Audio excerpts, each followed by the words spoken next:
Hi అండి అందరికీ. ఎంతో టేస్టీగా ఉండే పాలకోవా ఇంట్లో ఎలా తయారు చేసుకోవాలో ఇప్పుడు చూద్దాం రండి. ఫస్ట్ అయితే నేను ఒక 500 ml పాల ప్యాకెట్ అయితే తీసుకున్నానండి. అవైతే నేను కళాయిలో వేసుకుంటున్నాను పాలని. ఆ 500 ml పాలకేమొచ్చి నేనైతే ఒక కప్ షుగర్ తీసుకుంటున్నానండి. ఇక పాలును షుగరు బాగా కలిసేలాగా కలుపుకుంటున్నానండి. ఇంకా లేకుంటే అడుగు పట్టేస్తుంది కదండి, అందుకు అలా కలుపుతూ ఉండాలి. చూడండి కొంచెం చిక్కగా అయ్యాయి కదండి. ఇకైతే ఇందులో నేను ఒక 2 ఇలాచీస్ కూడా వేసుకుంటానండి. టేస్ట్ కోసం, టేస్ట్ బాగుంటుంది కదండి, అందుకని దాన్ని అయితే బాగా దగ్గరికి రావాలండి. దగ్గరికి వచ్చేలాగా మనం బాగా కలుపుకోవాలి. ఎంత బాగా కలుపుకుంటే అంత మంచిదండి. ఇకైతే బాగా కలుపుకున్నాను. కలుపుకున్నాక ఒక ప్లేట్లో బటర్ రాసి అందులోనైతే నేను ప్లేట్లోకి సర్వ్ చేసుకుంటున్నానండి.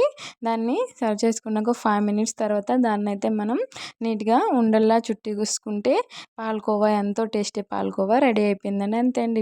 నా వీడియో మీకు